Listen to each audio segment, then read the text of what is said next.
me. That was good timing, wasn't it? Morning, ladder, David, Stevie. My cold's getting worse, as you can probably hear. So I'm not sure how long I'm going to last this morning, but I will try. Where's Dick Strike from over there? Yeah, got man flu basically. So I'm going to take it easy this morning. I've just taken a.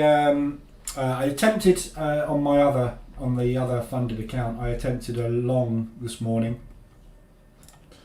Took a couple of positions. Got to the gap fill, which is around here somewhere. I didn't take it off basically. As it pulled back, I added to it here and averaged in, and it's pulled back down. So I got out at break even on it. But I've just taken another position long here. I've got a feeling today, yesterday was a big down day across all indices. So this is the day I've been waiting for, and completely ballsed it up yesterday. Total balls up. I called it short. I called this yesterday, and I tried to trade the opposite way on it. I tried to fade it, and it was a stupid thing to do. But anyway, I got in too hard and too fast, too tight stops, and got burnt. So I've got to try and get that back today. But we've broken down. We've started the next leg down on all the indices. So we're off. On a big day like this, typically we tend to get a morning pullback most of the time. The pullback varies. So you tend to get a bit of a pullback. Anything up to 50% of the move the previous day is quite common.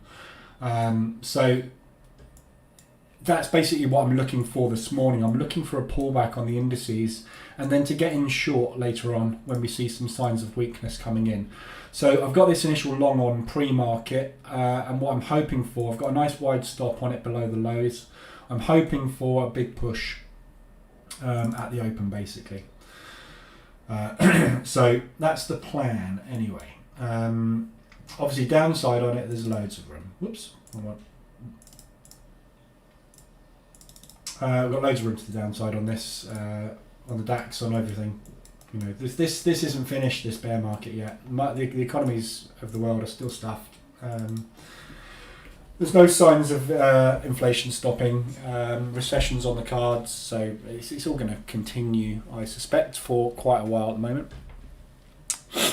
At least it wasn't while you're in Greece. No, I think this is the problem. This is what's happened though. I mean, I've had this before. I've caught a cold when I've got back from holiday, and I think it's my body shock. It was sort of 28 to 32, 33 degrees every day in Greece. It got down to like 24 in the evenings.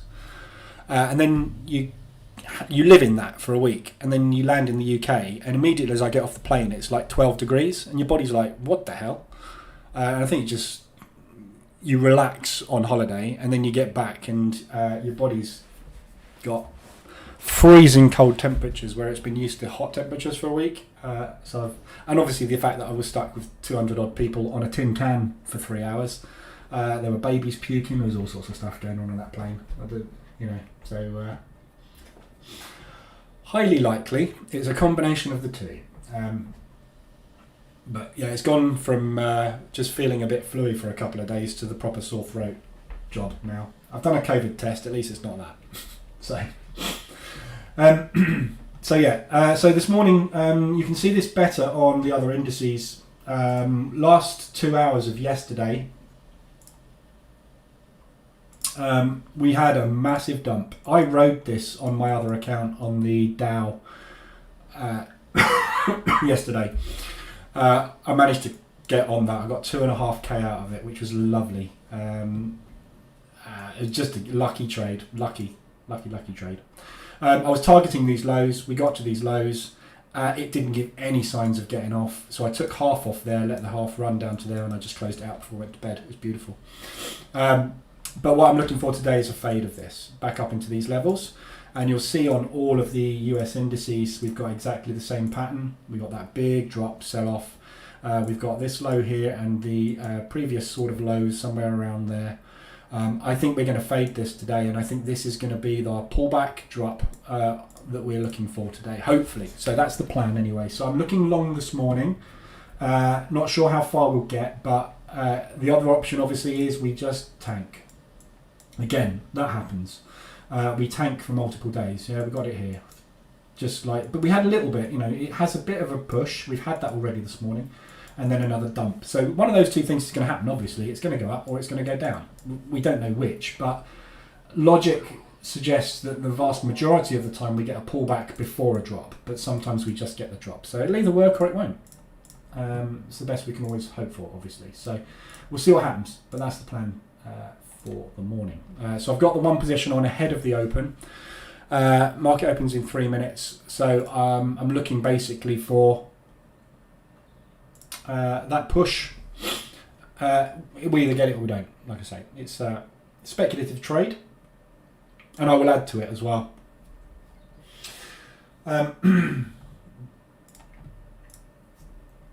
32 degrees centigrade here today, and a heat wave forecast for the next week. Very nice. Yeah, I picked totally the right week in Greece as well. When I was in Greece, the weekend before that, they had torrential thunderstorms, like proper thunderstorms with, sort of minor flooding, all that sort of stuff. And at the moment, they're having torrential rain. So I managed to get the week in between, which was like a heat wave for them. So it was well planned. Obviously, then I come down the stinking cold. But anyway, so this is day 5 of the funded account. Lost all gains yesterday, lost a lot, basically. So back to square one, back to 100k. So yesterday was just a complete balls up. I just really got in too tight. I was trying to trade the NAS, that was the problem. I was trying to trade the NAS with 20 point stops. And I was scaling in too fast, so every time I got in with a 20 pointer I was either getting stopped out, or I was getting in with a 20 pointer, adding to it and immediately getting stopped out on both. Then I increased my risk up to 0.5% to try and get some of those gains back. Martingale never works. But the reason I'm doing this is obviously because this is an evaluation account. I turned off the trade copier, so I didn't replicate that. I still made a 1,500 loss in the session yesterday, but I managed to get that back on that US 30 that I traded yesterday as well. So did all right on the live account, on the funded account, but this one went a little bit wrong. But anyway, so options today are I either go full tilt, not so much full tilt, but go for it and try and get these gains back. These losses back, or just play it normal and trade normally. I'm really tempted just to jump in with 1% and hope that I get 2 or 3 nice winners on the trot. And that's the advantage of evaluation accounts. Obviously, you can just buy it again, which is why everybody's psychology gets screwed up on these, because it's not real, is it? Until it is real, which is why I've turned this off, because I'm toying with the idea of going crazy on it, and if I do that, I don't want to do that on my funded one, obviously. That's paying me at the minute.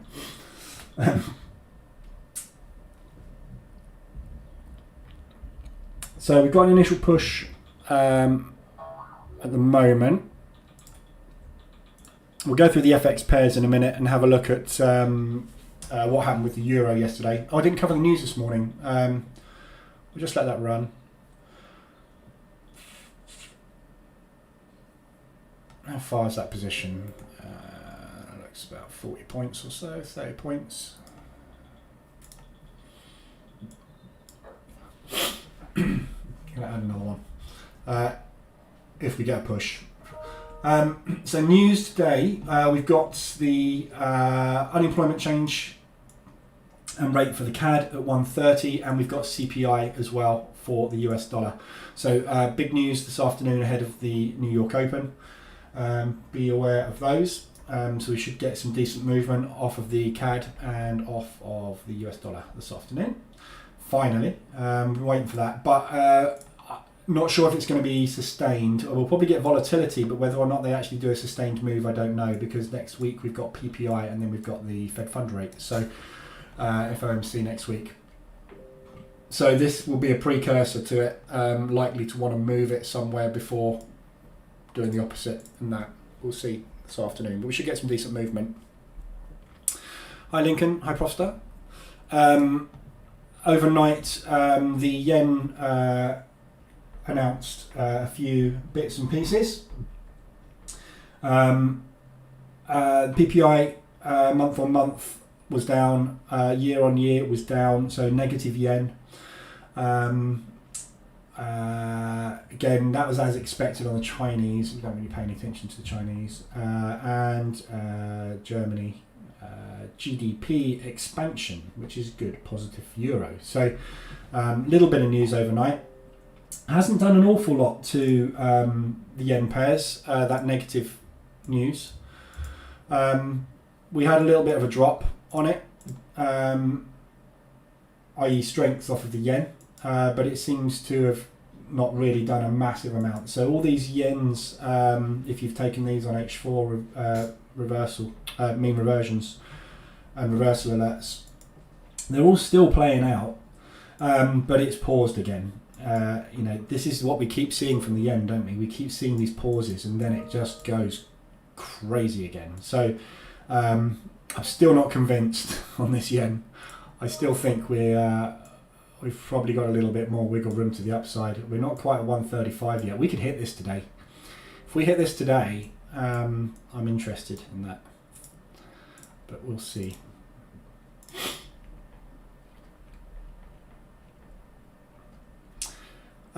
Just about to put the opening range in next minute. And the euro, obviously, yesterday, all undone. So there was your euro, the ECB rate announcement spike, and we faded the whole thing, came straight back. Euro CAD spike, yeah. So all we got was a spike. Pound strengthened up at the same time as that euro spike happened, so they did a lovely little liquidity run there, and then pound dumped. The pound just dumped at the bottom, so it's fading back up into here. So the euro basically was a non-event, and it's business as usual for the euro, tanking.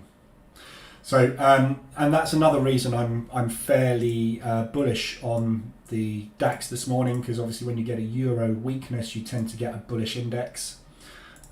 So I'm expecting a little bit of strength off the DAX this morning if we get some euro weakness showing, but we'll see. At the moment, opening range again is a horrible wide opening range. I hate this horrible wide opening range. We keep getting them at the minute. I'm just going to adjust that down a little bit. Proster, I discovered something interesting. If you pull any Fibbo from high to low or from low to high, any time frame, any pair, every time it touches the 23.6, it have to go to the 38.2.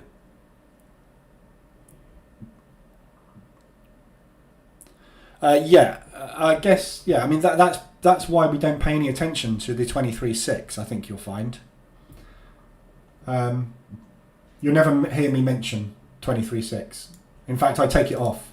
This is a new platform, which is why it's still on there, but nobody uses it. And there's a reason for that. As you just said, these are the three that price reacts at. If it doesn't work. It's like saying the 80% ADR, it just doesn't use it. So yeah, take it off, get rid of it. That's what you're interested in. I mean, it's not much use to you, is it? That 23.6. So what you're saying is basically, if you hit that, you should take a long, which is fine. It's a very, very tiny reward, and you'll find that you're on a pullback. So where would your stop go? So your risk reward on it is going to be minute. There's no edge in it, I don't think. I mean, you might be able to find an edge in it, but I don't know. Possibly. But yeah, that's why everybody uses 38.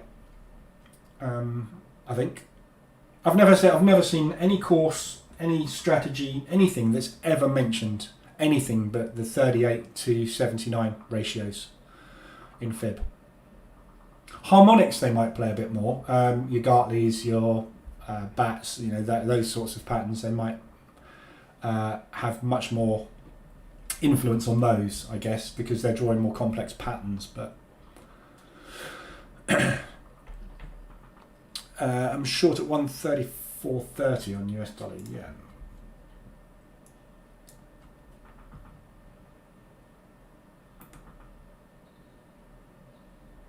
Nice, very nice. I think I would love to see this on CPI this afternoon. I would love to see them tag. I can't even talk this morning. Hit 135. This is a psychological level, 135, and it's also what the Governor Kuroda has called the level they're comfortable with, and they called that down here. And price has gone there. So when we hit this, I think we're going to get a really good reaction off of this. So if you want to start scaling in now, it's not an issue. Just be prepared for another half ADR on it, and potentially be prepared for a spike through this level, because I think there's going to be quite a lot of liquidity sitting up here, which they'll probably punch through. But if they pull back down below that level, I think they're gone. So we'll see. I saw someone trade this way on Indices on H4. 134 or 30. Yeah, anywhere around there is good to go. Yeah, I mean, it might well work that on the 4 hour, if you stick a fib on the 4 hour, I've taken it off now. I'll put it back on again. Excuse me. Yeah. Oops. 2, 3, 6.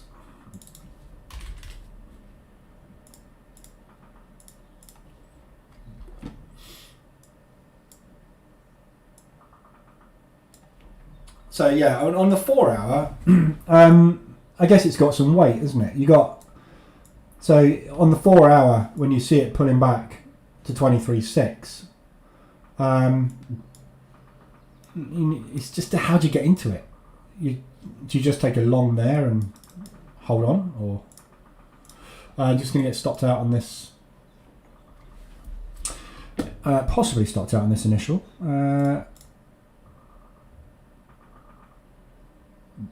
We're just tapping into pre-session. Yeah, gone. Cancelling the pending off. Okay, so we're going short again.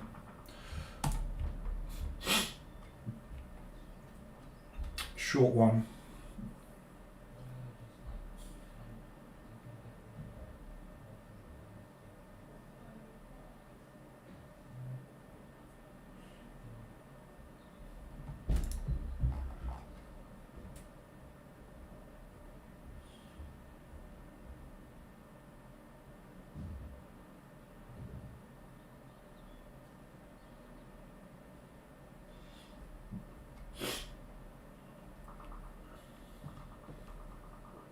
Seems very cool. Oh, I've got it turned down to half volume, that's why. Okay.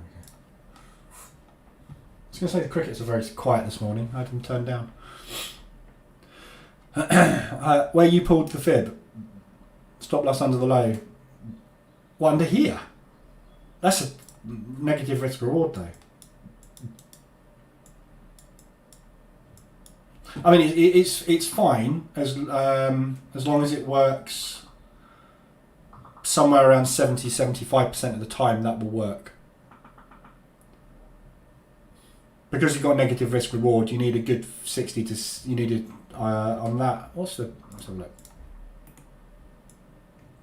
For example, you're 153 to 90, so you're negative 1.5R. So you're going to need a 75% strike rate to make money. So as long as that works, as long as, if you did some research, and as long as at least 75% of the time when it hits 23.6 and you hit a buy with a stop under there, you hit that 38, that's the edge.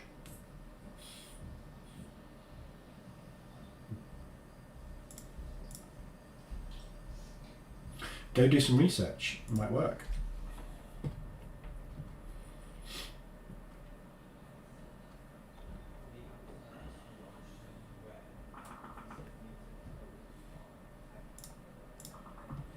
Okay, where are we going?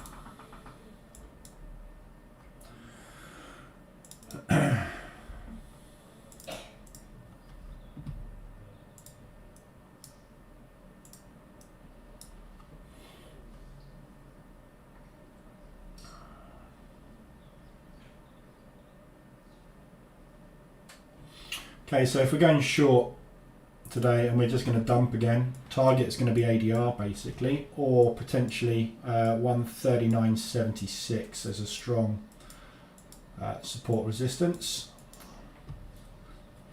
So those two levels basically south. If we're going south, if we're sweeping the lows and popping back up, I'm looking to get back up to there. Keeping a nice wide stop, and I'm looking to scale in either way, whichever way we go today. Upping the risk a little bit.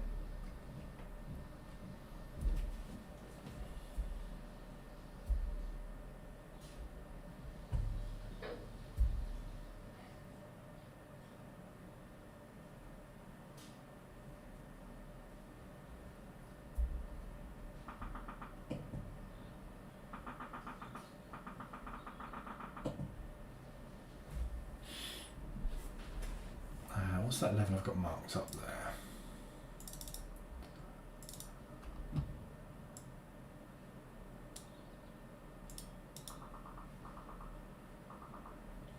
Don't know what that is. 140.43.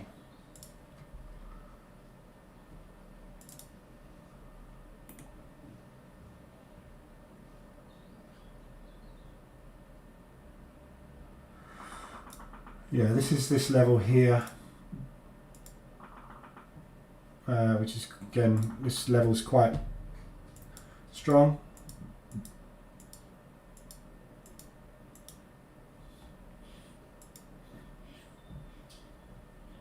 May get a little reaction off of that.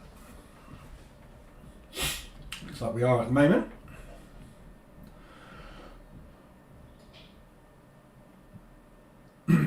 You can just pull it on anywhere.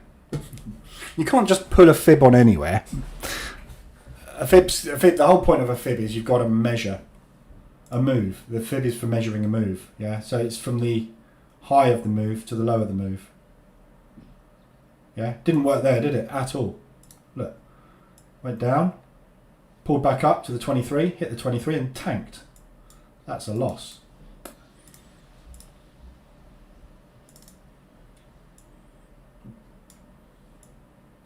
That one worked.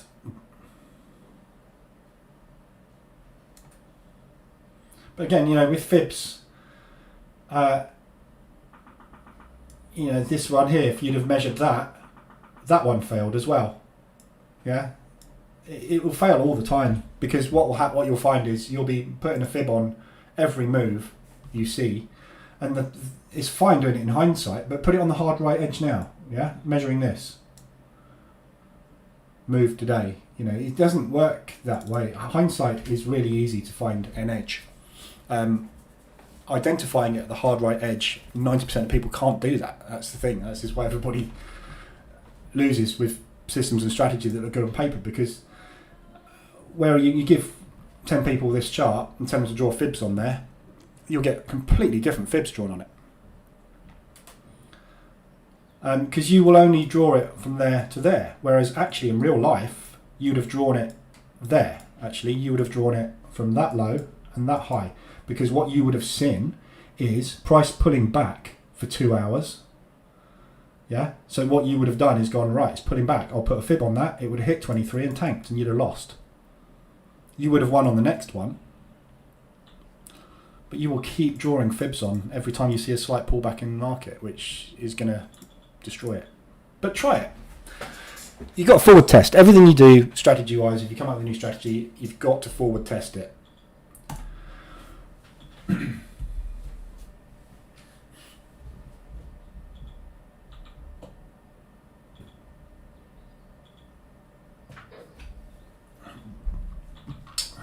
Right, am I going to get whipsawed out today again. Aussie dollar, US dollar. Want to have a look at that? We'll have a look at the FX in a minute.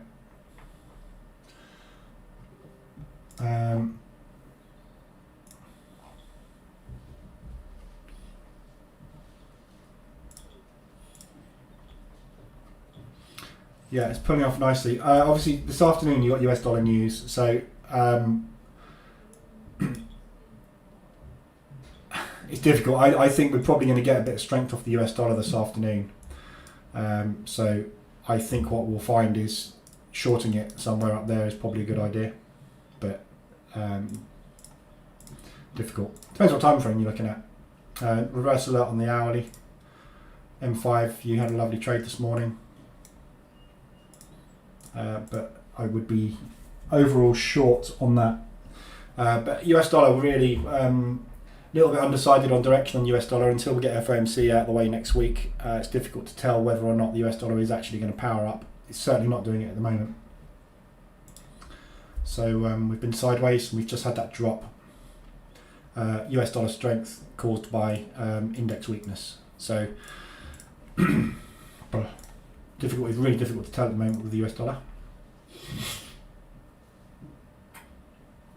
I just missed a sell out there.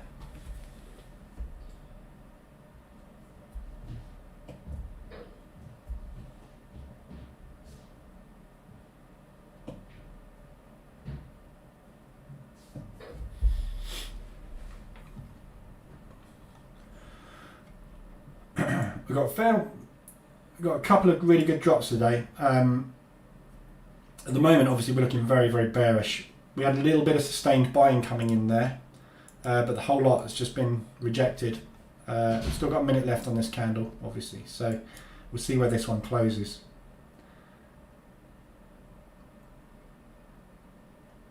But looking heavy at the minute. Very convincing out opening range, low break.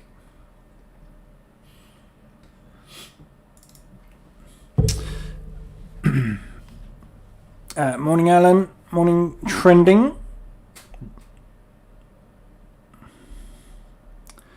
Jesse, I'm in Aussie US long off of M5. Yeah, it's pushing up nicely at the moment. We're getting a little bit flat on the RSIs. So all the RSI extensions that we had, obviously this was lit up like a Christmas tree. Earlier this week, they've all started to play out very nicely. So virtually anything you took this week is working, but obviously some of those things have been stuck and embedded for a while. New Zealand dollar CAD pushing nicely. So all the New Zealand dollar pairs are having a nice, good, strong day today. And obviously the Aussies and the New Zealands both moving well. Whoops. Actually, the Aussies aren't moving as well. It's New Zealand dollar that's strong at the moment. Look. The Aussies a lot weaker than the New Zealand dollar. All strength in the New Zealand dollar at the moment. Weakness in the US. Look at that. Oh, what a lovely fade that is. Look at that.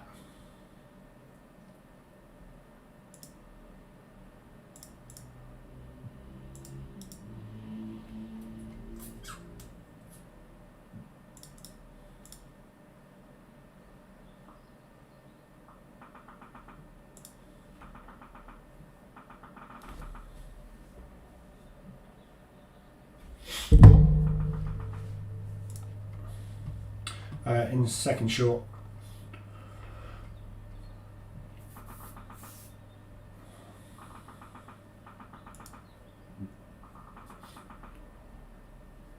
Short third.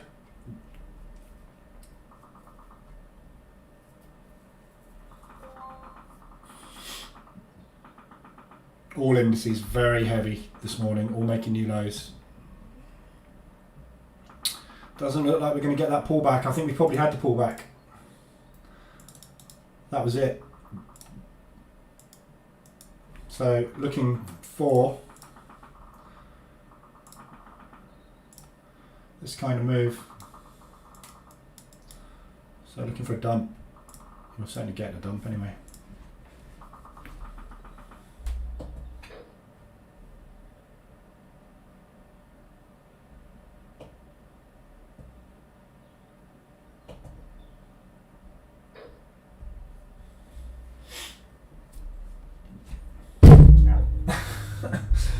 my elbow getting cracked.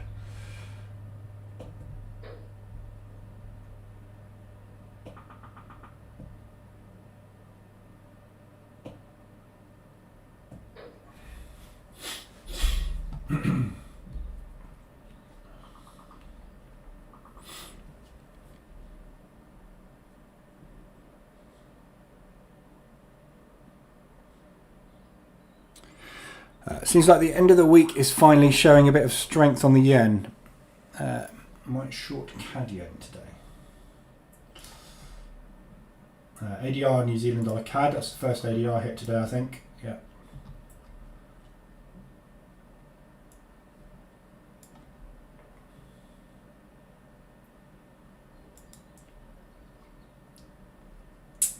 Yeah, I mean CAD yen was the...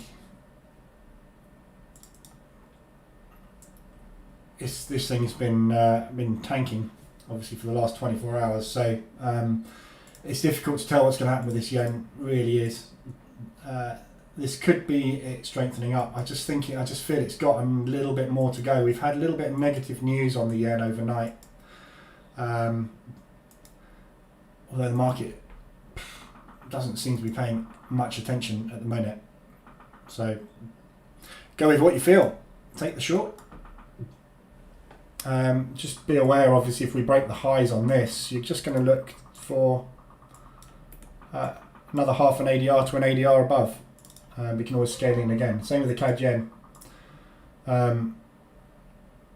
If you're getting in down here, you're chasing it a little bit, but look for a pullback to scale into the position. And if it continues to power up, you're off. Pound New Zealand. New Zealand dollar is absolutely flying today. That thing's on a mission. Just shows you how strong the yen is. So New Zealand dollar is flying, but the yen is beating the New Zealand dollar. So there's a lot of strength coming in on the yen today. Good weakness.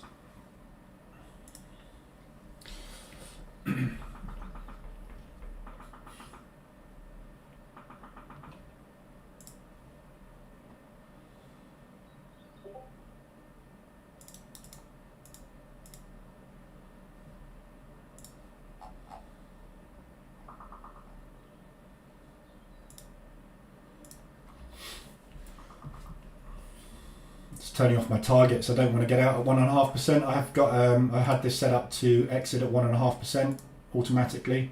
I don't want to. I'm going for it. I'm going for yesterday's losses.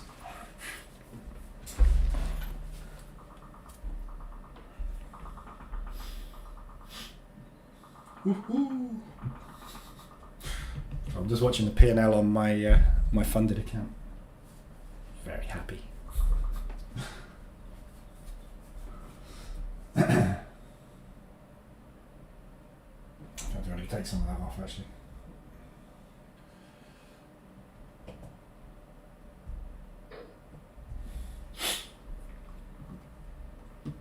So we've got a little bit of a pause coming in at the moment.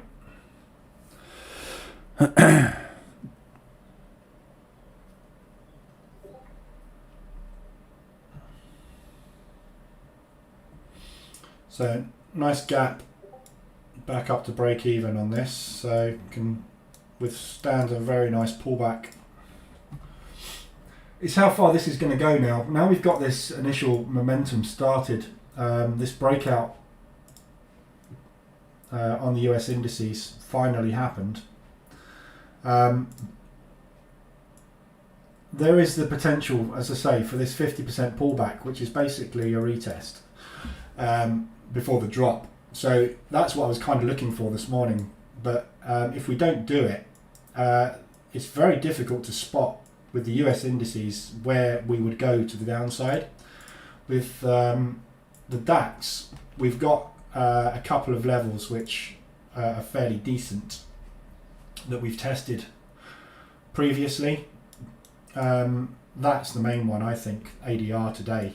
So if this thing could get to ADR by the end of the London session, that'd be amazing. I'm not sure. it's going to get that far. If you're following these in the signal channel, obviously you don't have to hold these. I'm just going to post that in there actually, because obviously not everybody in that channel is not watching this. So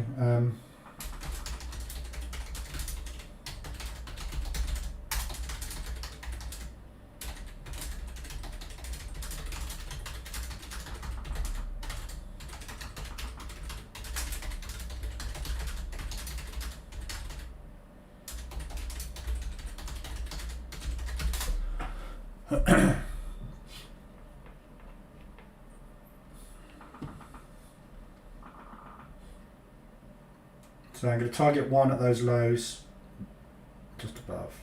Put one at ADR, and I'll take one off around about there. If we get there.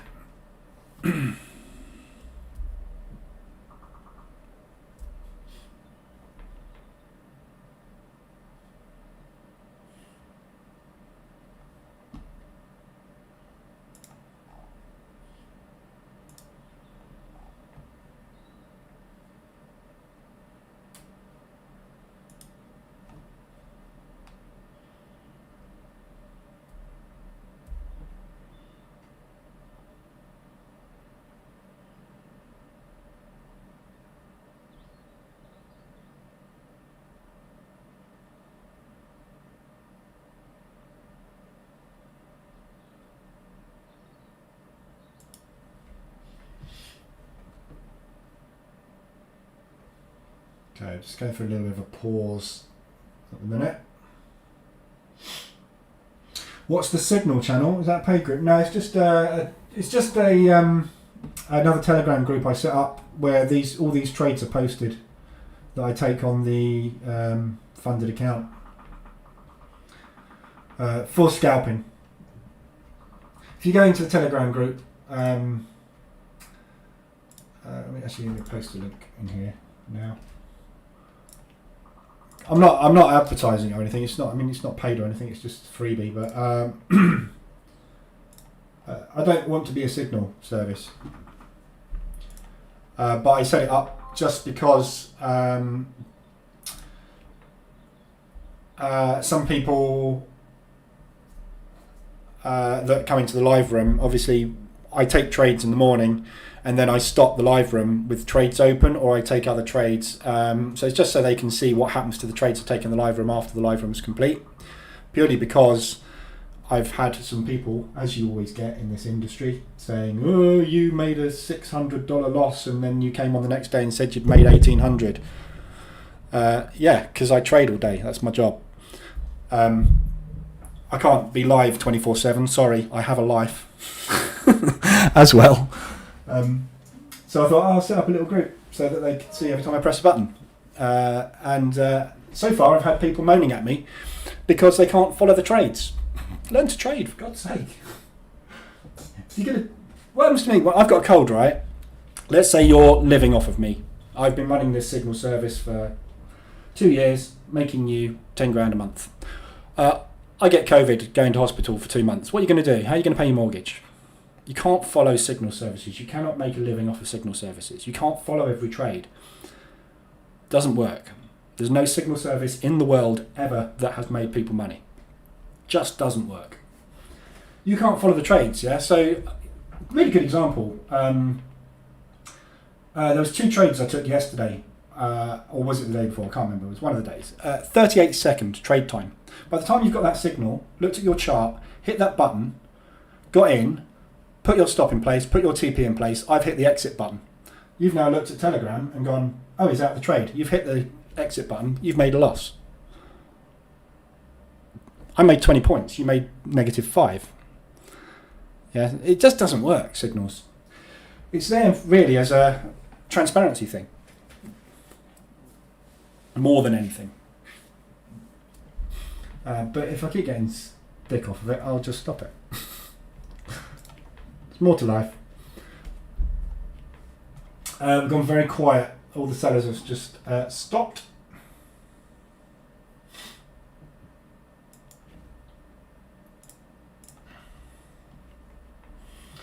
So we've just broken out. This is the incredibly tight range after this 2-hour drop on the Dow yesterday. It hasn't stopped all morning.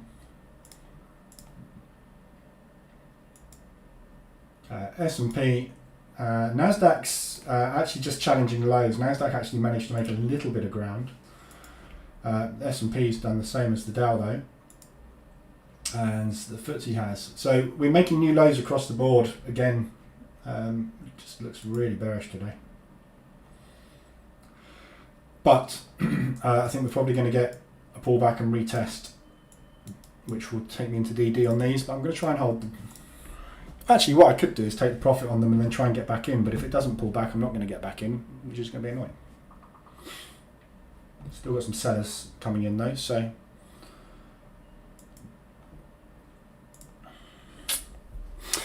thanks, just joined, yeah. Cool.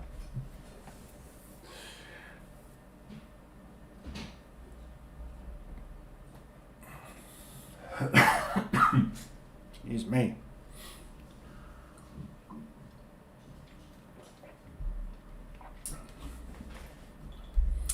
It's not quite man flu, but it's getting close.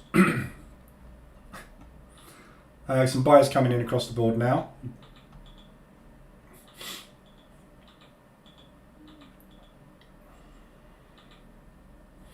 So let's see how long they sustain this buy for.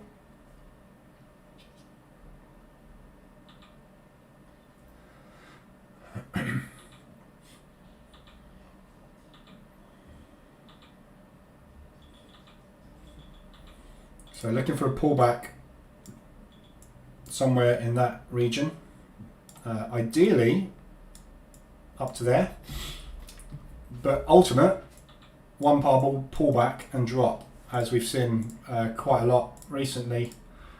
These one bar pullback moves on these big pushes, or 1 or 2 bar pullbacks.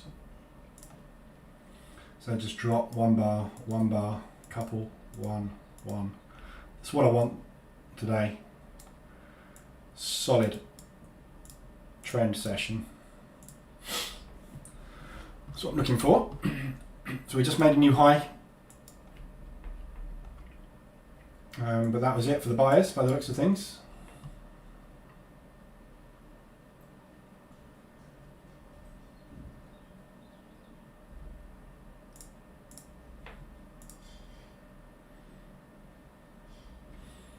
So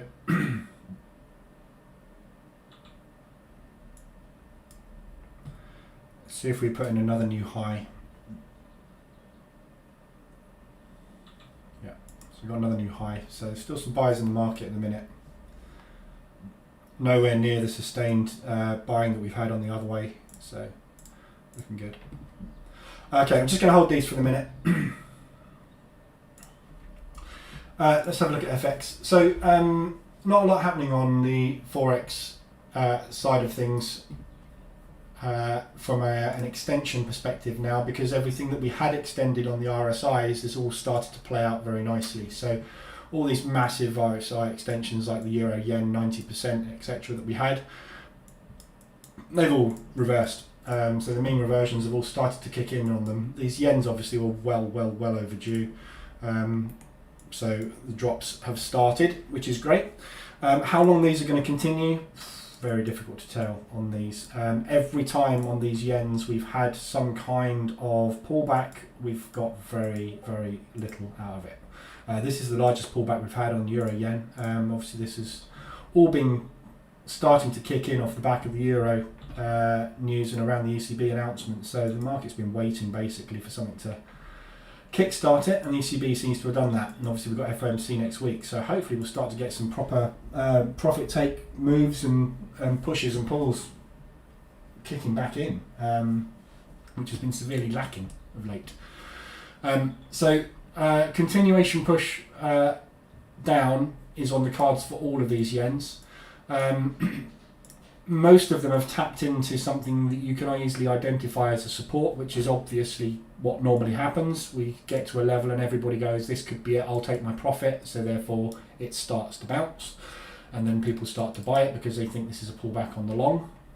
So it all depends when the next dump of orders comes in from the banks and which direction it's going to be in. So all we've got left at the moment is Aussie US on the 4 hour. That's extended to the downside. A few of you have taken this one, I know. The long was this morning in the Asian session. So nice extension, only just got extended on this one, and it basically came straight back out very, very quickly. So short term we're long on this, but that's only because the US dollar hasn't had any strength, and we've seen this incredible Aussie dollar move. So the question is this a pullback or is this a correction? I suspect and I'm hoping that we get some US dollar strength coming through, because at the moment pretty much every currency is weak. We need something to play off against the other currencies, and we've got nothing else really that's got any strength at the moment. The yen's temporary, euro's dead. The Aussie and the New Zealand are very hot and cold, though they are probably the strongest thing around at the minute.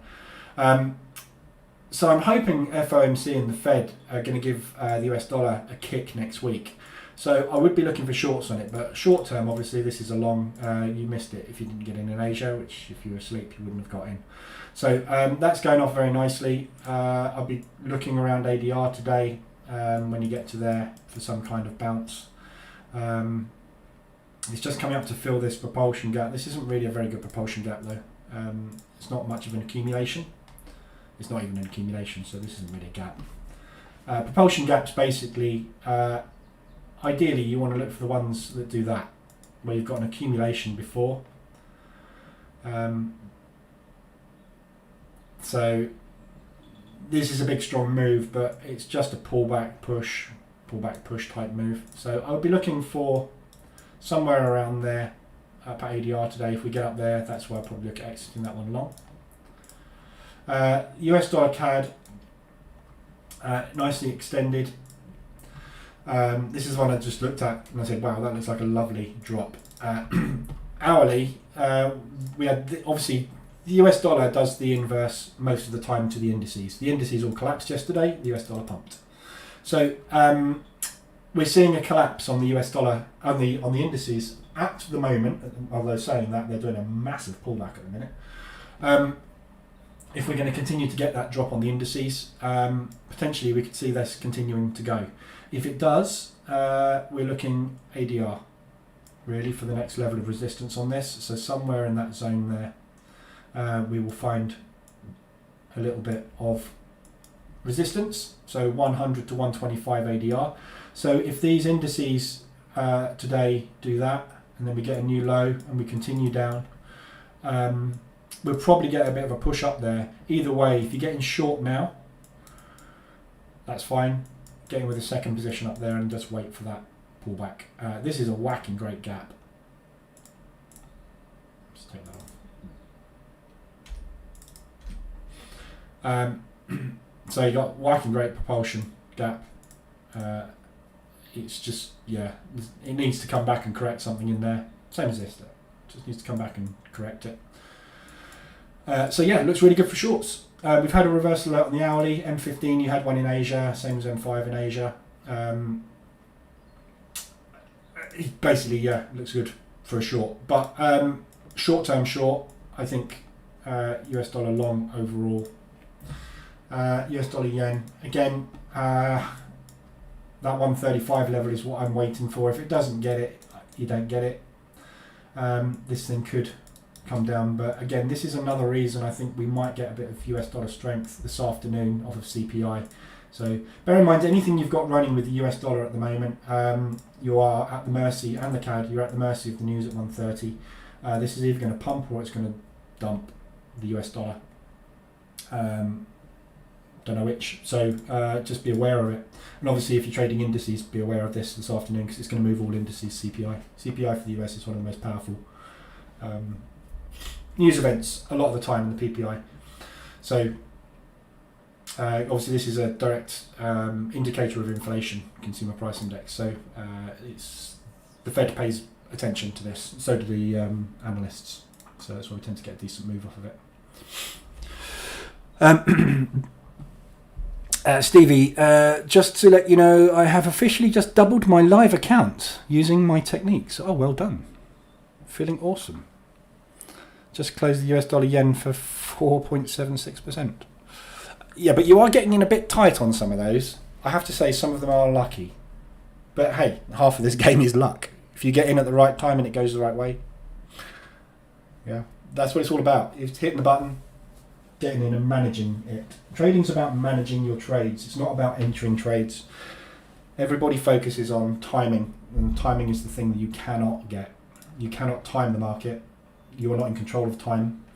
You're in control of your funds, and you're in control of what happens when you are in your trades. I'm in control of whether or not I take 1% on my account now, or I let that run, or I let it stop out at break even, or I let it hit my stops and lose me 1.5%. That is what I'm in control of.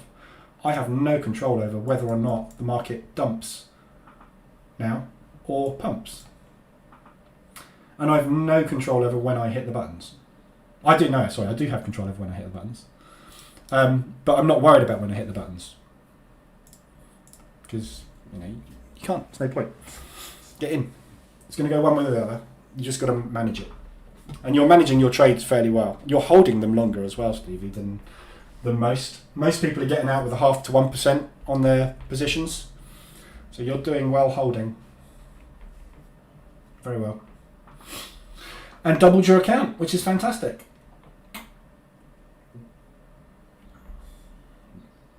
Got 1 minute left. Be lovely to get a bearish engulfing on this pullback. So this is a good example of an accumulation gap, propulsion gap. So we pushed down, we accumulated, we pushed down. So this is a nice propulsion gap. That's a nice propulsion gap. Boom. So we're looking for that market not going anywhere before it pushes hard type thing. This isn't as nice a propulsion gap because it's just part of a move. Selling off.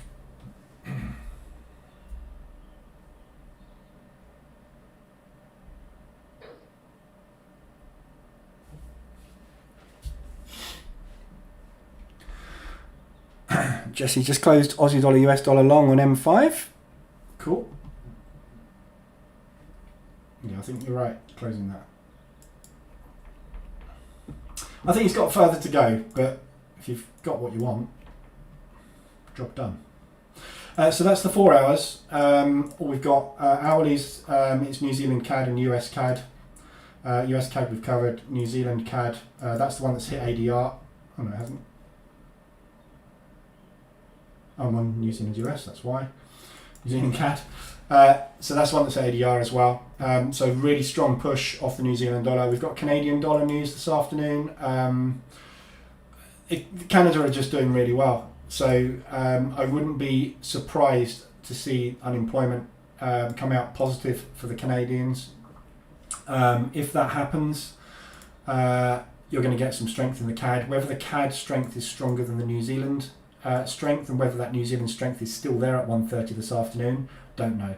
The fact that it's had an ADR move already, I would suspect that the New Zealand dollar strength will have waned by then. So if we do get positive CAD news, you're going to get a lovely reaction off of that. We've got a really nice support resistance level coming up as well. So this area here and these lows. So this whole zone up at 125 ADR, this propulsion move there, it's not best, but it's not bad. So yeah, nice looking short opportunity. Could take a second one at 125 and wait for it to come back down and correct. Or, look at it, more than likely pullback.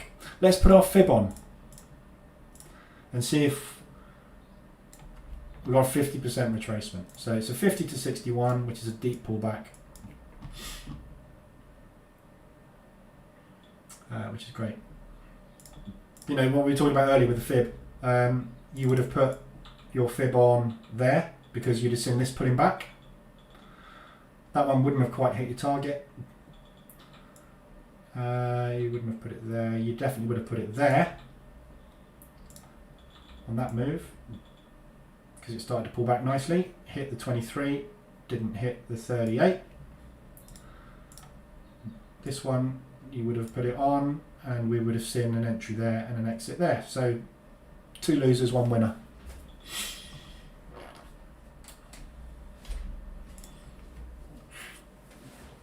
But go and back test any strategy, back test, and then forward test it on demo at the hard right edge and make sure you can make it work. So New Zealand dollar CAD is an ADR hit as well, obviously. So we're looking for a reverse alert on M5 New Zealand dollar CAD. I might actually take that. I quite fancy that.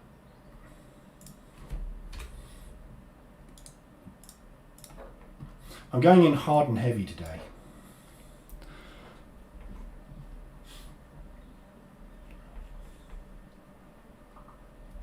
Okay, so we just had a little bit of buying coming in there, which has all been stomped on quite hard by the sellers. Buyers trying really hard to make headway, getting absolutely creamed at the minute. So we've definitely got more sellers queuing up than we have buyers at the moment. How long this can sustain, obviously, is anybody's guess, but at the moment we've still got sustained selling coming in, which is nice.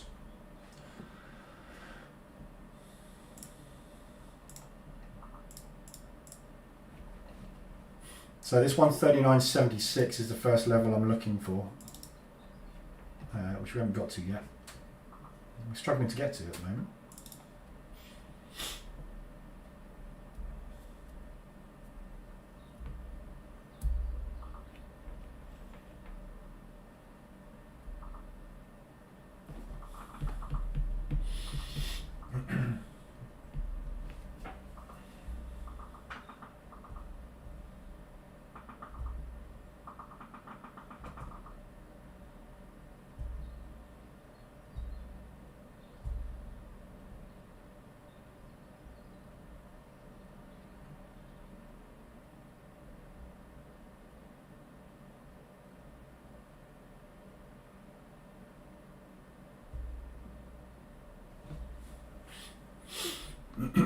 Okay, just retested those lows and just run out of steam.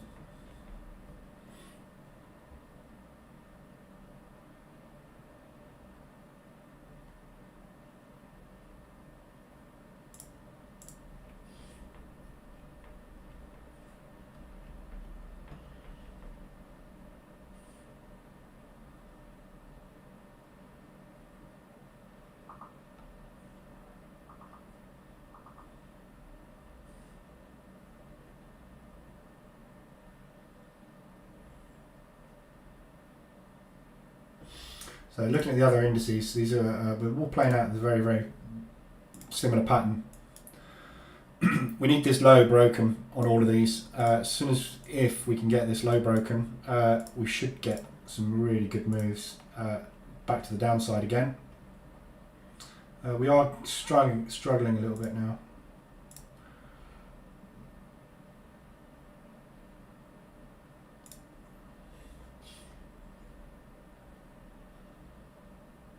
Finding support.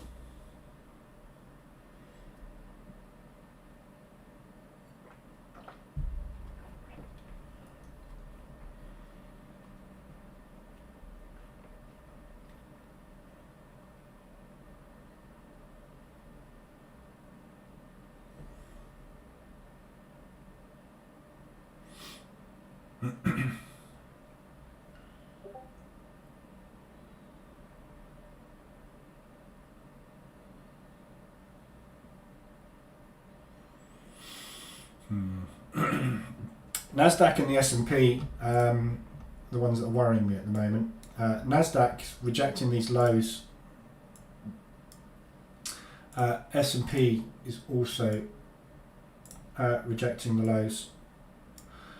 So We've got another 8 minutes left on these hourly candles, so I'm looking for in the next 10 minutes for these to make a concerted effort to actually get a break here. If we can get this break and hold, I think we've got a really good chance of dropping for the morning, but we seem to be hitting a lot of support down here. Run out of sellers completely, but there are no buyers sitting in the market either, so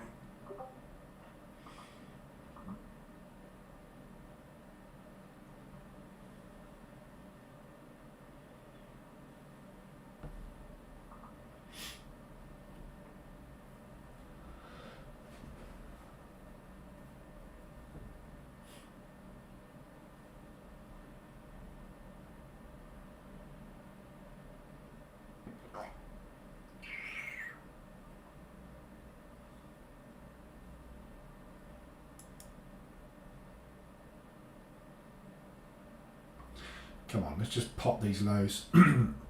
There's a load of limit orders sitting here. We just need enough strength to pop these limits. If we can get these limit orders taken out and they all puke, they'll all become sellers and we'll go. Just not quite got the momentum. Looking for a little pop through.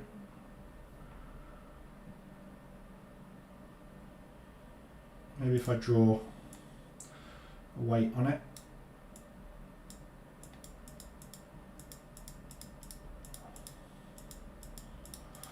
One ton should do it.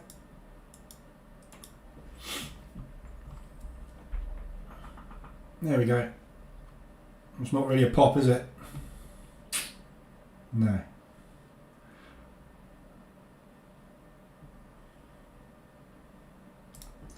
No.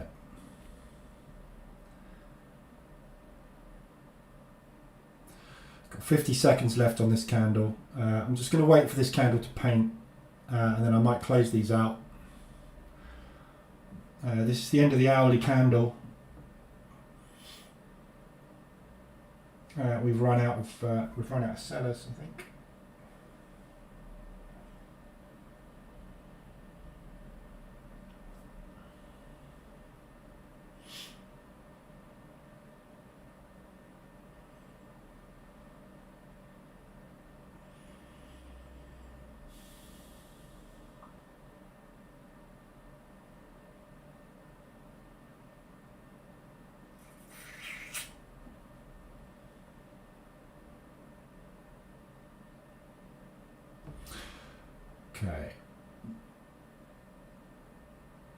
Okay, so this isn't... Oh no, we've got 5 minutes left on the hourly, haven't we? Sorry, I'm 5 minutes ahead of myself. There we go, a little bit. Come on, let's get a pop. Got a cold head. Alan, on my Forex funds, are you allowed to import your own indicators, or just use standard? You can do whatever you like. My Forex funds have no restrictions whatsoever on EAs or indicators. As long as you're not copying someone else's trades, which they identify. I mean, there's two elements to this. I'm just going to close these out. I don't trust this.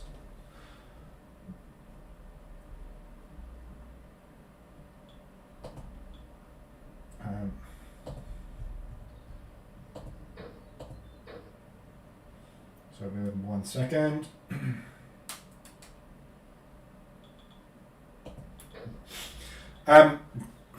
Yeah, as long as you're not copying someone else's trades and they identify that you are, obviously there's two elements. First of all, they've got to identify that you are taking the same trades as somebody else, which is quite difficult to do. They have algorithms running. So for them to be able to identify that you're copying someone else's trades, you've got to have someone else in my Forex funds also copying that person's trades. And it depends on whether you take them on the dot or not. So if you were copying my trades, for example, and you exited all of your positions there, as I did, it's going to find you. If you entered your positions there, when I hit the sell button there, you hit it there, 10 minutes later, and then you exited your position there and there, you're still copying what I'm doing, but these entries and exits are not at the same time and not at the same level, so the algorithm wouldn't pick you up.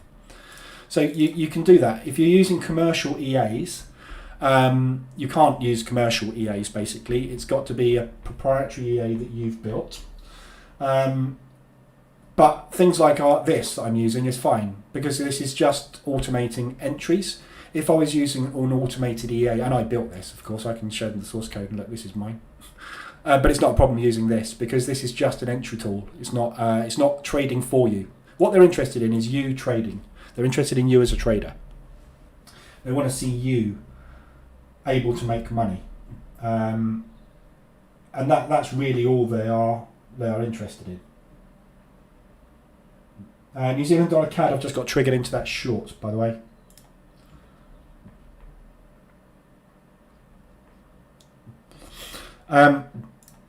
So yeah, you can use whatever you like, basically.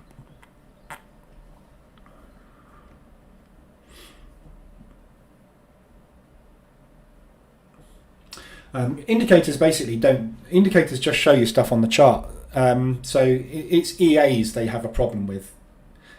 Because if obviously there's an EA that is manufactured to go hell for leather and pass prop firm challenges, but overall is never going to last, and everybody starts using it, their risk is awful. They're just going to get killed, aren't they? If everybody's using the same thing, when that blows up, everybody's going to blow up. They're going to blow up. So that's what they don't want. Trade copiers you can use. So you can, like I'm doing, you can trade copy. I'm not doing it at the moment because I've just got this turned off. But you can trade copy from account to account, as long as they're your own trades. So I've got two accounts. I've got this account and the funded 50k account. I'm copying from this account over to the other account. That's absolutely fine. You can have up to 300k. It's either 300 or 600k you can have up to in funded accounts. So you could have six 50k accounts or 300k accounts, I think it is. And you can copy between them. And you can merge the accounts. So trade copying is allowed as long as you're copying your own trades. If you're copying a signal from MQL5, that isn't you trading. At the end of the day, I think as long as you can prove your case, you're all right. I've not had a problem, but then I've not been copying anything, so... I got out and it's tanking. I've stayed in on my other account, so I've just got one trade running on the other account. So yeah, this is still coming down. So watching 139.76 is broken now. Well, we're at 139.76, so we are there. So we've stopped bang on hourly. We stopped bang on potential support. So we have to be a little careful here. What have I made? 1,300. Is that all? God. I had a couple of losers, didn't I? Oh well, we're back above, back in positive territory.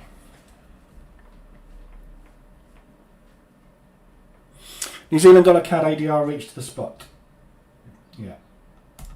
So short on that. Reversal alert's just gone in on that at 100 ADR. We'll probably see quite possibly that get invalidated, or I don't know what we'll see, but obviously Canadian dollar news at 130 is going to make an impact on that trade. So I'm looking for positive CAD news to drive this down this afternoon. That's why I'm in it. I'm not. I will take a second position at 125 on this.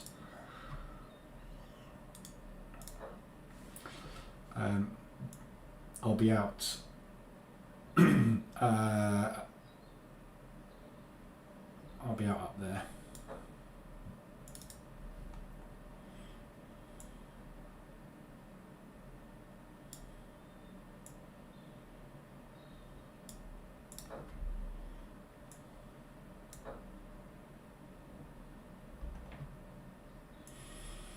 So TP, if we push up this second position, this is the TP from position 2.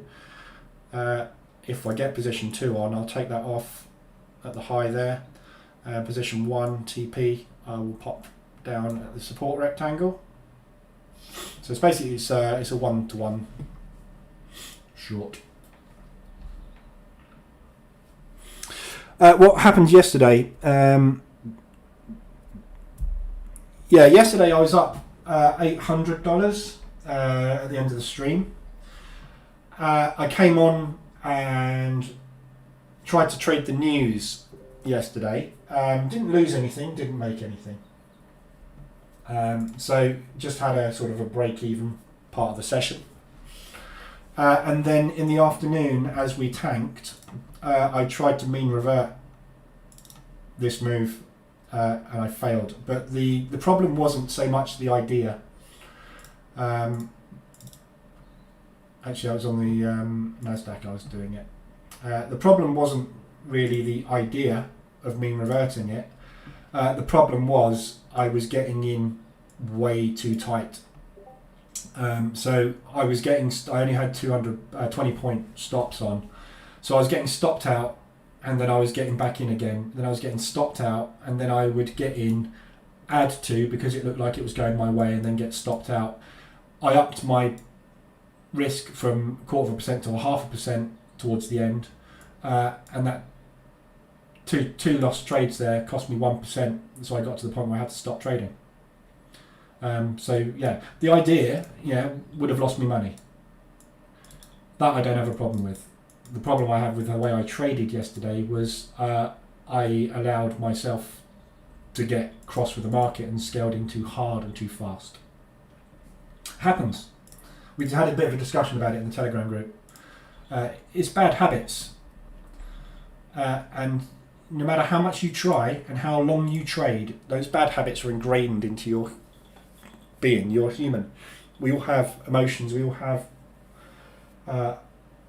We're habitual creatures, basically. So, no matter how many times I've sinned myself, and like Stevie, we've just been talking about trade. He's doubled his account. Brilliant. He's scaling in too hard and too fast to some of his positions. When they work out, that's absolutely fine. When they don't work out, that's when you go, I'm not going to do that again. But you will do it again because you're human, and you will think you're right. As much as you think you're right and the market proves you wrong, you will continue to do that and continue to make those problems. The way we get over those problems and do them less, we can't eliminate them completely, but we can do them less, is by identifying that, right, I'm wrong. So what a lot of people would have done yesterday is gone, screw this, I'm going in with 2% long and this is either going to work or it's not and I'm going to blow the account. What I did was I turned this off and I went downstairs and watched Netflix. Because I've identified, I've done this before, and every time I've done this and it's gone wrong, I've blown an account. So I stopped. And going back to now trading again. You just have to take them on the chin and you'll do it. And this is why these prop firm challenges are so hard and people fail. Because first of all, this is a demo account. This isn't real money, it's an evaluation. My other Forex funds, my Forex funds account is a real account because they're paying me from it. This is a demo. So my psychology when I'm trading this is automatically, this is a game, this isn't real. Do I care if this now pops up there and loses me 1.5%? No, because it's not real money. Doesn't matter, does it? Shall I go in 2% short and hope that I get a move of 50 points? Yeah, why not? That'll make me $3,000 and I'm done. That's your mentality when you start these things. But you've got to try and stop that mentality and concentrate on this is real. I've got to pretend this is real. And it's a hard thing to do and it catches you out. And this is why people fail when they get funded accounts, because you are conditioned to do this sort of stuff before you get that funded account, before you get that live money. You're conditioned to treat this as a game. And no matter how good you are as a trader, the market will catch you out. Even the best traders, their P&Ls go like that. The really good ones are like that. every one of these is potentially losing a funded account, because if this is more than 10% of the account, kiss it goodbye. So what you do is you ride it, you get paid, you blow it. You do an evaluation, you do a step 2 evaluation, you ride it, you get paid, you blow it. Evaluation, ride it, get paid, blow it. That's how you use prop firms to make money. You're going to blow your accounts. I'm going to blow that 50k account at some point. Everybody blows their accounts. It's just a fact of life. Blowing an account for a prop firm is hitting their 10% drawdown limit. Blowing an account for a real account is putting 5k into a trading account and losing 5k. With a prop firm, the equivalent of blowing a 5k account is 10% of drawdown. Yeah. You cannot control the market. No matter if the market wants to do 3 days of that, virtually every trader out there, no matter how good you are, is going to get hurt during that 3-day period. And if that 3-day period goes down too far, you're stuffed. But is it the end of the game? No. 10 days later, I would have a new funded account, because I would take a new evaluation, which takes 10 days to get funded, and then on day 11, I reset.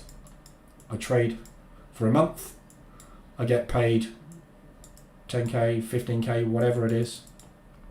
If I'm lucky, I ride it for 2 months. If I'm really lucky, I ride it for 3 to 4 months before the market eventually just gets me. And then I go back to square one. And that's how you run. If you want to be funded by a prop firm, that's how you do it. And I've shown this in here. My Forex funds have published their figures. They've published the fact that I think there's 2 traders, wasn't there, that have lasted 4 months. They're the longest traders. They lasted 4 months. Everybody else, 80% of people that get funded lose it within 30 days. You cannot get paid by my Forex funds until you've traded live for 30 days. Then you can start drawing every 2 weeks. But you've got to survive for not just the evaluation period and the confirmation of the evaluation period. You've then got to survive on a live account for 30 days before they'll pay you. Most people don't get through that part. It's not easy. It's really not easy. You've got to be disciplined as hell. And be disciplined as hell playing a game. Liken it to war, yeah? So you can go out and you can sit down right now and play Call of Duty. Do you care about getting shot and killed? No. Right? If you went to war in Ukraine now, would you care about getting shot and killed? Damn right you would. What am I doing now? Playing Call of Duty. When I get that funded account on this 100k, what am I going to be doing? I'm going to be at war. If I play this as if I don't care about getting shot, I'm going to play this as if I don't care about getting shot. It's not going to end well, is it? So you have to play this as if this is real money. And psychologically, it's very difficult to do because we have bad habits and we think, normally I would be like, sod it, let's just go for it. Let's just see if we can stick a whacking great contract on and get this all back. In the real world, wouldn't be thinking about doing that because I've only got one 30k account to trade with. When I lose that 30k account, I'm stuffed. Got to pay the bills. So, it doesn't work that way, does it? So, anyway, but that's what happened yesterday. That was a long-winded version of yesterday. I ballsed up. I tried to fade the strongest move we've had in the indices for the last week.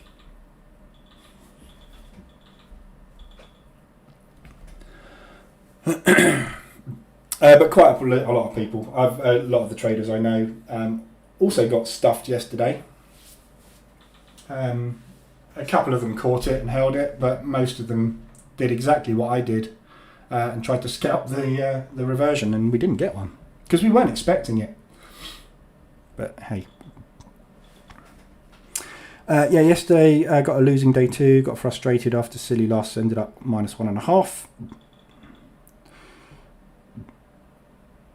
New York session basically, just all unravelled. Ladder, that's actually my problem on the demo and challenge. I got to reset it twice for free for being profitable but not reaching the target. Too conservative. Don't really want to gamble it up because on the real I can't do it either. Yeah.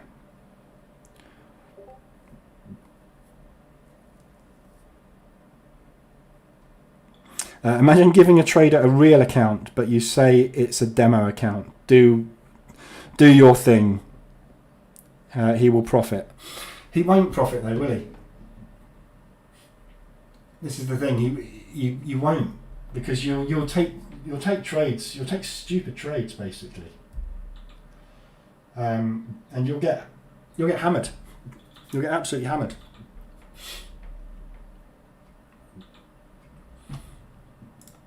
So we've got a fair bit of buying coming in now, but there's two sort of thought processes with these prop firm evaluations. My 50k funded account, I passed the target in 3 days on step 1, because I went in really hard on day 2. And it went mental, and I just got a really big trade out of it, and I think I banked 2.5k that day. Target is 4, so it went absolutely crazy, which is fantastic. So there's two trains of thoughts. Target on this is 8k. You could go in now with 50 contracts or 50 lots short, hit the button there, stop there. If this thing goes down now to the next level of support, you're done. You've done it in 1 day, and then you just trade 1 lot a day for 4 days, and you're on to stage 2. And that's what a lot of people try and do. And it's really easy to be lucky, isn't it? The odds are 50%. Yeah. So if you got 3 evaluation accounts, hit the button, long on one, short on the other, yeah, at exactly the same time, you've got a very high probability of one of those actually, you're catching a runner and it's gone, and you're going to pass that evaluation. One of them you're going to blow, and then you've got one in reserve. And then you do the same thing on your next trade with the other account, one of them long, one of them short. If the first account then gets that lucky break again, i.e. you get 2 trades and both of them go your way, you've passed. Happy days. You've lost 2 accounts, yeah, but what the hell, you're funded. And a lot of people do that. They would just go like that, and then they get the 100k account or the 50k account in real money, and they go look at it and go, what shall I do? Don't know. It's like sticking someone in a Formula 1 racing car and telling him to go and do a lap of Monaco. You won't even get off the start line. You'll stall it immediately. Most people can't even drive a Formula 1 car, let alone take it around a track. This is what you're doing. You're saying, oh, I'm going to get a 100k trading account. It's just not. The psychology is totally different. It's a very odd thing, the prop firm. But a necessity, because most people can't get their own accounts. But you've got to learn to do it first. That's the thing. What do I think about the fivers? I've never done an evaluation with the fivers. Never tried. Never liked their rules. They've always been the worst prop firm out there in the past. I don't know what they're like now. But they were one of the first around. But the rules are too restrictive. They might. I mean, they were. I don't know what they are now. You never used to be able to trade around news. You never used to be able to do a lot of stuff. It's like, well, sorry, if I'm scalping and there's news coming out, I want to take advantage of that. Because they're not real accounts. There's 2 types of prop firms, as you probably know. You've got your firms that are like the B-book brokers. They basically take the other side of your trades, the B-book brokers. The prop firms that are not giving you real funded accounts are literally just using all of the traders that make a loss, i.e. everybody that blows their evaluations and is paying them $500, $300, whatever. They take all that cash, and anybody that actually makes any money trading, they use that to pay them, and whatever's left at the end, they take. You never get a real account. And then you've got the proper prop firms, people like Lux, like FTMO, like My Forex Funds, where they are actually using a liquidity provider and proper funds. And they make the money out of those evaluations as well, but they are making more money out of taking that percentage. There's 2 different business models. Both have got pluses and minuses. So, it doesn't matter to you which one you're going with, really. But you will find the ones that have got the hardest rules are typically the ones that are actually giving you the money most of the time. Which is where my Forex funds are a little bit different, because their rules are actually very relaxed and they are actually probably funding you. So they're kind of the best around at the minute, but they're coming and going all the time, prop firms. Been trying the crickets, quite impressive. Excellent. Yeah. I mean, if you want to do Tick Strike, there's a 7-day trial. It's $99 a month after that. Very useful, yeah. I'm not even thinking about trading at the moment. Why? Because nothing's happening. There's nothing happening in the market, so I'm not bothered. I'm not going to get in. I'm not going to do anything. When this thing suddenly goes and starts tanking hard, I'll be interested in getting on that momentum. But there's no momentum in the market, so it's got lots of uses. Lots of uses. Tick Strike. Do you pay for the evaluation phase, or do you pay to get funded? You can do it either way. With most prop firms, they'll do an instant account where you give them whatever the drawdown is. So let's say you take a 50k account from them. They will give you 10% drawdown, which is 2.5k. So you will pay them 2.5k and they will give you 50k. Basically, if you draw down by 2.5k, they lose nothing. You lose 2.5k. If you make money, they get 20% or whatever the profit split is off of the money you make. And these are real accounts. So any account you buy that is a real account is a real account. Evaluations, you pay for the evaluation, and obviously you've got 2 stages of evaluation to get through. That's the other thing with the evaluations as well. I mean, you know, you pass one, and then the second evaluation is usually half the target, which is great. But you know, if you've traded like a lunatic to pass this with unrealistic trades, you've got to trade like a lunatic again for 5 days. It's quite hard to trade like a lunatic. I did it yesterday. But, you know, the flip side is, if I caught every fade yesterday, and I've done it before, I've caught every fade and made a really nice profit. So, swings and roundabouts. Luckily, I only lost 2k on my funded account, but I got that back on the Dow drop yesterday. So I actually made money on the funded account yesterday. Not a lot, but I made money. So swings and roundabouts. Which is why I stopped copy trading yesterday, and I've stopped copy trading today. Because I'm thinking in the back of my head, if I see a decent setup getting in quite hard, I'm looking for this today. If we get a really obvious bounce up here this afternoon, I probably want to get in fairly hard on this and try and hold it for a drop in New York. So I don't want to copy that trade over, because I'm going to get in with probably 1% and try and chip this back away. Because this is day 5. This is the day I can pass the evaluation on, unfortunately. Not now. I've got to make 7 grand today. That's not going to happen.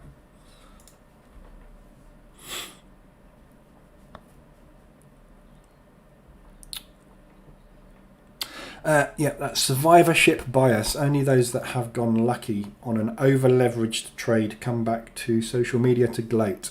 Yeah, all the others remain silent. I'm in lots, as I've said this before, I'm in lots of Discord channels and different Telegram groups, and you see all these people posting their amazing trades. You know, I don't want to look good. I don't want to catch the top and get out at the bottom. I want to make money on the bit in the middle. You know, it's just, if you take 10 trades, one of them you're going to get that perfect entry and that perfect exit. That's the one you post in Telegram. Then everyone goes, oh, how did you do that? Give me $100 and I'll tell you. Rubbish. I was a pro racer for 7 years back in the 90s, so an F1 test around Monaco would be a dream come true. Yeah, very nice.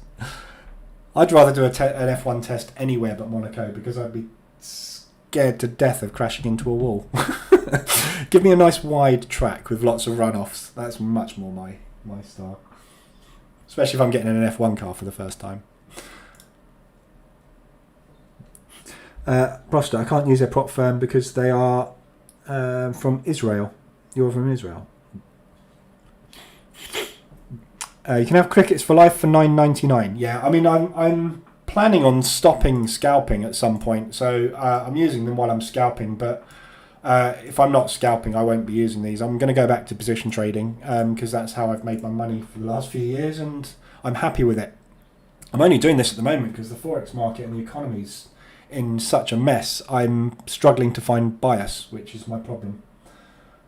So that's the reason I've not got a lifetime license. And to be honest, if it saves me $200, I don't really care.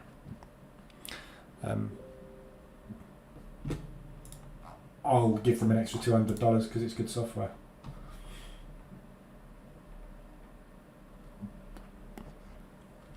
Right, well, we've gone into complete doldrum land here. Market's gone flat. So you can see, obviously, on the hourly chart, the accumulation. We're about to put a propulsion gap in here at the moment. So I would be looking for any kind of move. If we can fade back up to here somewhere, I'll be looking for shorts this afternoon out of that. Market is very heavy. It's been heavy now. This is the third day on the DAX. Nasdaq, obviously, we've broken. So all the US indices, we've broken out of these lows. This range we've been in now for over a week. We've broken it. So you've got to be bearish on the market. So any kind of pullbacks on the US indices into this area, or I mean really anywhere in here, you could take any level, couldn't you? There's a potential for this to turn anywhere around here. But if we do get that pullback, I'll be looking for drops. So this afternoon on the Nasdaq, I'll be trading the Nas, and I'll be looking for some kind of short opportunity. But ideally, I want us to get up here somewhere up here. I don't know where, but it's going to be a case of looking for price action to tell me when we're starting, and obviously looking for the crickets to go crazy red. So at the moment, I get the feeling we may try and fade this move from yesterday. But we'll see. It's difficult to tell. After a big drop, obviously, you can easily just get a continuation as well. So this thing could just tank. It's feeling heavy at the minute. I mean, we're just seeing trickles of strength coming through, aren't we? And it's just continuing to feel heavy. I'm really tempted to hit the sell, but I'm just worried about the pullback. We are making new lows, and we're making new lower highs. So market structure is bearish. So we should be looking for lows, but you know, this was the move which I got on half of it. It's probably going to be a slow grind for the rest of the morning. New Zealand dollar CAD is pushing up. So again, second position here. I'll be looking for, if we get up there, I'll be looking for a second position there. Obviously, the thing that can affect this afternoon is the Canadian dollar news. So this could well just do whatever it wants at the moment. At the minute, really nice drop there. So potentially, what they might do this afternoon is take out these highs with the news and then pull it back from there. So second position up there. So either way, I'm going to be taking profit or scaling in and taking profit. If I'm wrong, I'm wrong. If it's all completely wrong for the CAD and it goes crazy, or for some reason the New Zealand dollar continues this massive push, I'll be out up here. But look good, very nicely extended on the hourly. We're extended and embedded there. Lovely bearish move coming. Too far away on M15, but so we're potentially getting that reversal. 5 minute. We've had it. So this is the retest. So looking basically for us to keep these highs valid, not invalidate those highs, get a push down from there. If we get that push down, in fact, what I'm going to do is, if this is going to hold at 100 ADR today, I'm going to add on a break of this low and scale in that way, because we may well just go from here. And if we do, I want to get a bit more size on. I'm aggressive at the minute. I've got money to make.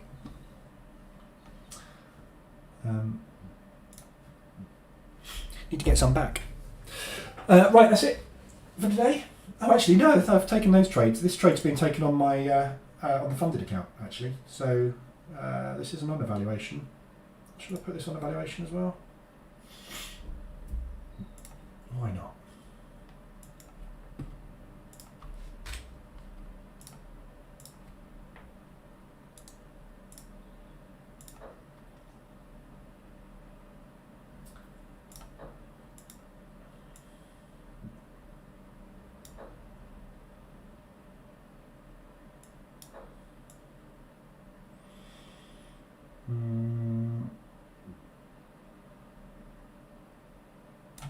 Go for an ADR hit to the downside, I guess.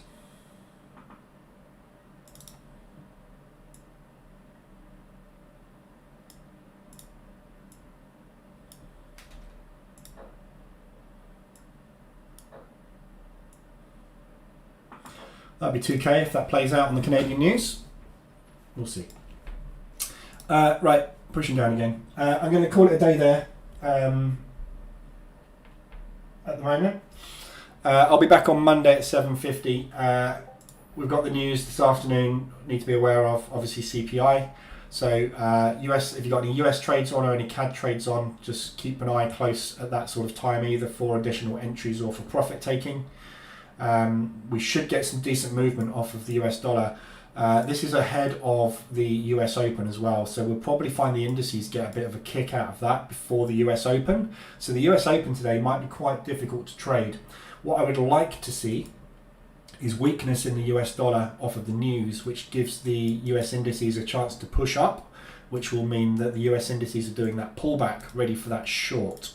So I'm looking and wanting, obviously, these pullbacks to happen before the New York Open. That would be the ideal. And then we're positioned to go at the gates with a short.